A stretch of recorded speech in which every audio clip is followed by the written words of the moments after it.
10% sinasabi nila, lagi kong itabi pag meron akong allowance na natatanggap or pag tumutulong ako sa bahay, binibigyan nila ako ng konting paabot-abot.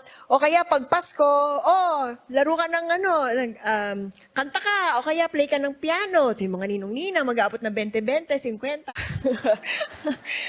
Pero, mula nung 8 years old ako, nakuha ko na po yung habit na yon na pag-iipon. Tapos talagang masinop ako noon kasi para lang makapag-ipon ako ng 5 piso, maglalakad ako mula Evergotesco Mall, 1 kilometro hanggang makarating dun sa gym na pinagtatrabuhan ko. So, pagka-graduate, sabi ko, parang ayoko nang umasa sa mga magulang ko. Kasi syempre, pinaghirapan nila yung pag-aaral ko. Ngayon na meron na akong kapasidad para kumita, sisikapin ko na kumita ng pera na hindi na ako umaasa sa kanila. So, siguro dahil na-overhear ko sa kanila yon, nag-isip din ako, kailangan makahanap ako ng investment. So, ngayon, na-discover ko po yung libro na Rich Dad, Poor Dad ni Robert Kiyosaki. Yung mga hindi po pamilyar, hanapin niyo po yan, Rich Dad, Poor Dad by Robert Kiyosaki.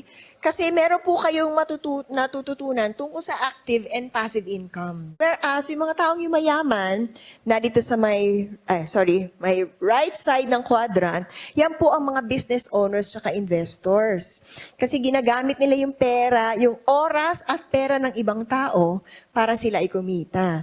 Kung investor, yung pera mo, ini-invest mo sa isang mutual fund or stock market or real estate property na kumikita ng passive income, hindi mo siya kailangang trabahuhin. After a while, pag na-establish mo yung kumpanya, hindi mo na kailangan araw-araw nandun ka. Kasi meron ka mga empleyado na nagtatakbo nun, tapos kumikita para sa iyo. So, yung mga yumayaman nandun daw sa right side, which are investors and business owners. So, habang active ako sa show business, naghahanap ako ng mga opportunities para mag-invest dun sa 6-figure savings ko.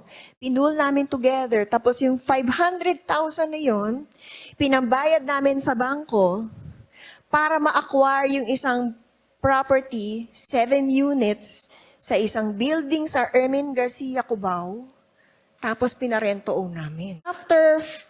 After 4 months, bumalik yung 500,000 namin.